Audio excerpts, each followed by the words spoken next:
എൻ്റെ അന്തരാത്മാവിലേക്ക് ഒഴുകിയിറങ്ങിയ ദൈവകരുണ. ഫെബ്രുവരി 7, 1937. ഇന്ന് പരിശുദ്ധ പിതാവിനും പിയൂസ് 11 3 വൈദികർക്കും വേണ്ടി ഞാൻ പ്രാർത്ഥിച്ചു. കാരണം ദൈവം എന്നോട് പ്രാവർത്തികമാക്കുവാൻ ആവശ്യപ്പെടുന്ന കാര്യങ്ങൾ യാഥാർത്ഥ്യമാകുന്നത് ഇവരെ ആശ്രയിച്ചാണ്. അതിനാൽ അവർക്കാവശ്യമായ ആന്തരിക പ്രചോദനങ്ങൾ ലഭിക്കുവാനായിട്ടാണ് ഞാൻ പ്രാർത്ഥിച്ചത്.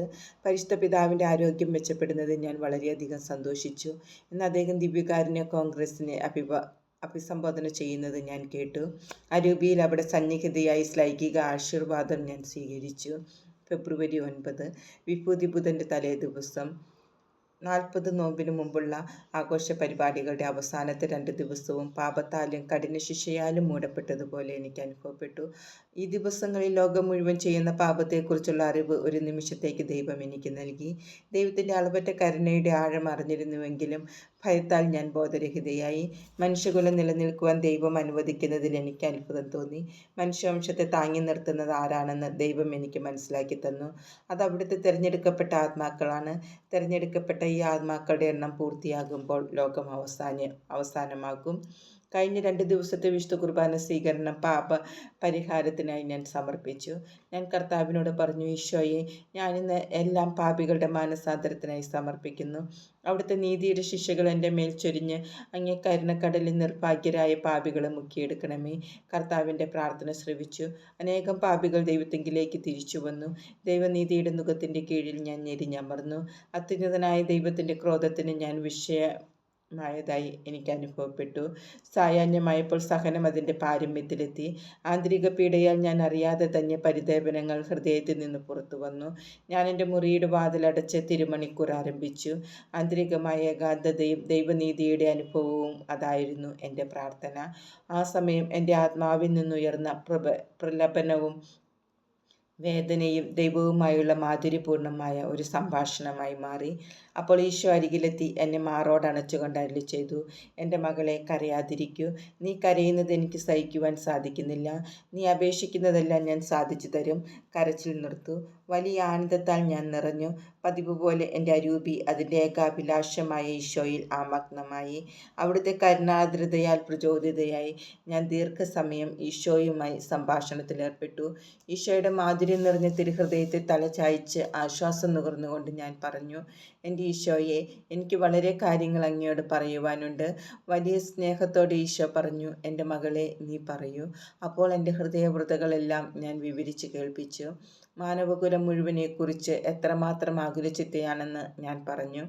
അവരെല്ലാം അങ്ങയെ അറിയുന്നില്ല. അങ്ങയെ അറിയുന്നവർ തന്നെ അങ്ങ് സ്നേഹിക്കപ്പെടുവാൻ അർഹനായതുപോലെ അങ്ങയെ സ്നേഹിക്കുന്നില്ല. പാപികൾ അതികഠിനമായി അങ്ങയെ വേദനിപ്പിക്കുന്നു. അങ്ങയുടെ സേവകരായി അങ്ങ് തെരഞ്ഞെടുത്തവർ അതിക്രൂരമായി മർദ്ദിക്കപ്പെടുകയും പീഡിപ്പിക്കപ്പെടുകയും ചെയ്യുന്നു. നരകത്തിൻ്റെ ഭീകരമായ അഗാധഗർത്തത്തിലേക്ക് വളരെയധികം ആത്മാക്കൾ തലകീഴായി വീഴുന്നു. ഈശോയെ, അങ്ങ് കണ്ടാലും ഈ വേദനകളെല്ലാം എൻ്റെ ഹൃദയത്തെയും അസ്ഥികളെയും കാർന്നു തിന്നുന്നു. ഈശോയെ, അങ്ങനെ പ്രത്യേകമായ സ്നേഹവാത്സല്യങ്ങൾ കൊണ്ട് പൊതിഞ്ഞ് സ്വർഗീയ ആനന്ദത്തിൻ്റെ അരുവികൾ എൻ്റെ ഹൃദയത്തിലേക്ക് ഒഴുക്കി അതിനെ തണുപ്പിക്കുന്നുവെങ്കിലും അത് എൻ്റെ വേദനകളെ ശമിപ്പിക്കുന്നില്ല. നേരെ മറിച്ച് അവ വളരെ തീവ്രമായി എൻ്റെ പാപം ഹൃദയത്തിലേക്ക് ആഴ്ന്നിറങ്ങുകയാണ്. ഓ ലോകം മുഴുവൻ അങ്ങയുടെ അളവറ്റ കരുണയിൽ ശരണം വച്ചിരുന്നെങ്കിലെന്ന് എത്ര തീക്ഷ്ണമായി ഞാൻ ആഗ്രഹിക്കുന്നു. അങ്ങനെ അങ്ങയുടെ തിരുനാമം മഹത്വപ്പെടുന്നത് കാണുമ്പോൾ മാത്രമേ ഞാൻ ആശ്വാസഭരിതയാകുകയുള്ളൂ. ഈശോ വളരെ താല്പര്യത്തോടും ശ്രദ്ധയോടും കൂടി എൻ്റെ ഹൃദയത്തിൻ്റെ പരിദേവനങ്ങളെല്ലാം ശ്രവിച്ചു. അവിടത്തേക്ക് ഇതേക്കുറിച്ച് യാതൊരു അറിവുമില്ലാത്തതുപോലെ ശ്രവിച്ചതുകൊണ്ട് സംസാരിക്കാൻ എനിക്ക് വളരെ എളുപ്പം അനുഭവപ്പെട്ടു. ദിവ്യനാഥൻ എന്നോട് പറഞ്ഞു, എൻ്റെ മകളെ, നിൻ്റെ ഹൃദയത്തിൽ നിന്ന് വന്ന ഈ വാക്കുകൾ എന്നെ ആശ്വസിപ്പിക്കുന്നു. കരുണയുടെ ജപമാല ചൊല്ലി പ്രാർത്ഥിക്കുമ്പോൾ മാനവകുലം മുഴുവനെയും നീ എൻ്റെ അടുക്കൽ കൊണ്ടുവരുന്നു. ഈ വാക്കുകളോടെ ഞാൻ തനിച്ചായി. എന്നാൽ ദൈവീക സാന്നിധ്യം എൻ്റെ ആത്മാവിൽ നിറഞ്ഞു നിന്നിരുന്നു. ഓ എൻ്റെ ഈശോയെ, ഞാൻ അങ്ങയുടെ അടുക്കൽ വരുമ്പോൾ അങ്ങ് എന്നെ നിറയ്ക്കുന്നു.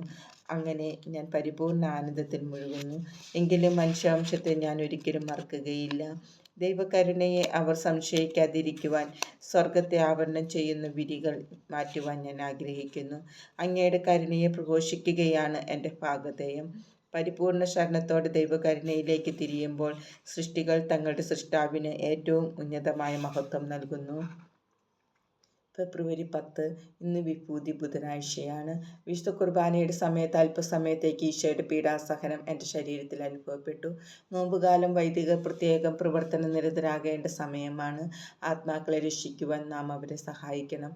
നോമ്പുകാലത്ത് ചെറിയ ചില പരിത്യാഗങ്ങൾ അനുഷ്ഠിക്കുവാനുള്ള അനുവാദത്തിനായി എൻ്റെ ആത്മീയ പിതാവിന്, മിക്കവാറും ഫാദർ ആൻഡ്രാഷ്, കുറച്ച് ദിവസം മുമ്പ് ഞാൻ എഴുതി. പുറത്തു പോകുവാൻ എനിക്ക് അനുവാദമില്ലായിരുന്നതുകൊണ്ട് എഴുതി ചോദിക്കുവാനേ സാധിച്ചിരുന്നുള്ളൂ. വിഭൂതി ബുധനാഴ്ചയായെങ്കിലും ഒരു മറുപടിയും ലഭിച്ചില്ല. രാവിലെ ദീപികാരുണ്യ സ്വീകരണാനന്തരം മറുപടി എഴുതുവാൻ അദ്ദേഹത്തെ പ്രചോദിപ്പിക്കണമേ എന്ന് ഞാൻ ഈശോയോട് അപേക്ഷിച്ചു. ഞാൻ അനുവാദം ചോദിച്ച പരിത്യാഗങ്ങൾ അനുഷ്ഠിക്കാൻ ബഹുമാനപ്പെട്ട അച്ഛൻ എതിരല്ലെന്നും അദ്ദേഹം അനുവാദം നൽകുമെന്നും എൻ്റെ ആത്മാവിൽ മനസ്സിലായി. അതിനാൽ ആന്തരിക സമാധാനത്തോടെ ഞാൻ അവ അഭ്യസിക്കാൻ തുടങ്ങി. ആ ദിവസം ഉച്ച കഴിഞ്ഞപ്പോൾ അനുവാദം ചോദിച്ച കാര്യങ്ങൾ അനുഷ്ഠിക്കാൻ സന്തോഷപൂർവ്വം അനുവദിക്കുന്നതായി മറുപടി ലഭിച്ചു. എനിക്ക് ലഭിച്ച ആന്തരിക ജ്ഞാനം ആത്മീയ പിതാവിൻ്റെ അഭിപ്രായവുമായി യോജിച്ചത് കണ്ട് ഞാൻ വളരെ സന്തുഷ്ടയായി. അപ്പോൾ ഈ വാക്കുകൾ എൻ്റെ ആത്മാവിൽ ശ്രവിച്ചു. നീ അനുഷ്ഠിക്കുന്ന പരിത്യാഗ കൃത്യങ്ങൾക്ക് ലഭിക്കുന്നതിനേക്കാൾ കൂടുതൽ പ്രതിഫലം നിന്റെ അനുസരണത്തിനും ആത്മീയ പിതാവിനോടുള്ള നിന്റെ കീഴ്വഴക്കത്തിനും ലഭിക്കും. എൻ്റെ മകളെ, ഇതറിഞ്ഞുകൊള്ളുക. ഒരു കാര്യവും സ്വന്തം ഇഷ്ടത്തിനനുസരിച്ച് ചെയ്യരുത്. എത്ര ചെറിയ കാര്യമാണെങ്കിലും എൻ്റെ പ്രതിപുരുഷന്മാരോടുള്ള അനുസരണത്തിൻ്റെ മുദ്രയുള്ളതാണെങ്കിൽ അവ എൻ്റെ ദൃഷ്ടിയിൽ വളരെയേറെ ശ്രേഷ്ഠവും എനിക്ക് പ്രിയപ്പെട്ടതുമായിരിക്കും. നോമ്പുകാലത്തെ ചെറിയ ഭക്താഭ്യാസങ്ങൾ. വലിയ പ്രായശ്ചിത്ത പ്രവൃത്തികൾ ചെയ്യണമെന്ന് ചിന്തിക്കുകയും ആഗ്രഹിക്കുകയും ചെയ്തുവെങ്കിലും ഡോക്ടറുടെ കർശനമായ നിരീക്ഷണത്തിലായിരുന്നതിനാൽ ഒന്നും ചെയ്യുവാൻ സാധിച്ചിരുന്നില്ല. എന്നാൽ ചെറിയ കാര്യങ്ങൾ ഞാൻ അനുഷ്ഠിച്ചിരുന്നു. തലയണ വയ്ക്കാതെ കിടന്നുറങ്ങുക, അല്പം വിശപ്പ് അനുഭവിക്കുക, ഈശോ എന്നെ പഠിപ്പിച്ച കരുണയുടെ ജപമാല കൈ വിരിച്ച് പിടിച്ച് എല്ലാ ദിവസവും ചൊല്ലുക. ഇടയ്ക്കിടയ്ക്ക് കൈ വിരിച്ച് പിടിച്ച് നിർഭാഗ്യരായ പാപികൾക്ക് വേണ്ടിയും പാപത്തിന് അടിപ്പെട്ടു പോയ ഹൃദയങ്ങളെ മാനസാന്തരത്തിലേക്ക് നയിക്കുന്നതിന് വൈദികർക്ക് ശക്തി ലഭിക്കുന്നതിനും വേണ്ടി പ്രാർത്ഥിക്കുക.